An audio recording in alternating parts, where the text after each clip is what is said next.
New bombshell in North Korea defector story. This hasn't happened in decades. Early this month, it was learned that a desperate North Korea soldier fled the border. This man, sick and miserable from years of serving the DRNK, risked his life to enter South Korea. We've learned about his terrible physical condition. Now, we are learning that in an effort to recapture the man, the North Koreans did something that hasn't happened in over 60 years. The Korean peninsula has been split in half ever since 1953. At the end of the Korean War, the boundaries of North and South Korea were clearly set. The Korean Demilitarized Zone, or DMZ, is the space between both nations. It is the border between the freedom of the South and the misery of the North. Conditions are terrible in North Korea. The people are deprived of basic liberties. They have little food to eat. Even those who serve in the glorious leader's army are malnourished.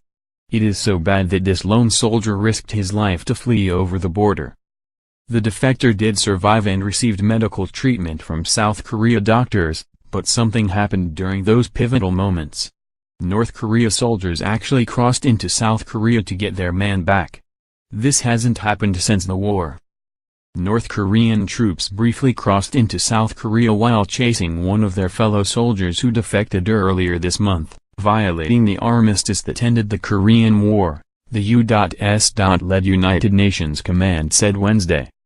At a live TV briefing, the command released a dramatic video showing the unidentified soldier speeding down a tree-lined road past shocked North Korean soldiers, who begin to run after him. He crashes the jeep near the line that divides North and South in the so-called truce village of Panmunjom, where North and South Korean soldiers face each other at their closest distance just feet away. Soldiers from the North sprint to the area, firing their weapons at the defector. One hurries across the dividing line before running back to the northern side. South Korean soldiers then crawl up to the defector, who has fallen injured in a mass of leaves against a small wall. They drag him to safety as North Korean troops gather on their side of the line. Surprisingly, North and South Korean soldiers didn't exchange fire in the first shooting in the area in more than 3 decades. Tensions between North and South Korea have always been high. Things have only gotten worse under Kim Jong-un, North Korea's latest dictator. The son of the former president regularly threatens the United States, Japan, and of course South Korea. Between missile testing and wild rhetoric, the world waits for the first shots to be fired. This fleeting event of a defector entering South Korea could have easily erupted into chaos. The North Korea troops, desperate to punish the man, could have attacked South Korea soldiers.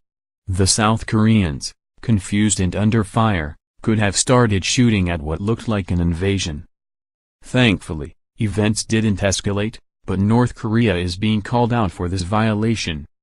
U.S. Army Colonel Chad G. Carroll, a spokesman for the UN command, said the North violated the armistice by 1, firing weapons across the MDL, and 2, by actually crossing the MDL temporarily, referring to the military demarcation line that bisects the Koreas. A UN command statement said officials notified the North's military of these violations and requested a meeting to discuss the investigation results and measures to prevent future such violations.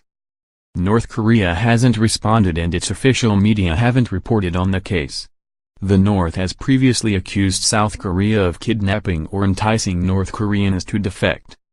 About 30,000 North Koreans have fled to South Korea, mostly via China, since the end of the 1950–53 Korean War.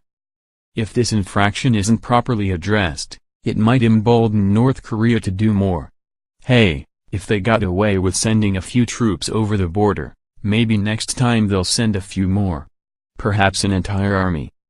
The entire event shows the shocking disparity between both nations, and it highlights how bad citizens have it under North Korea rule. Perhaps in the near future things will change for the better. We can only hope.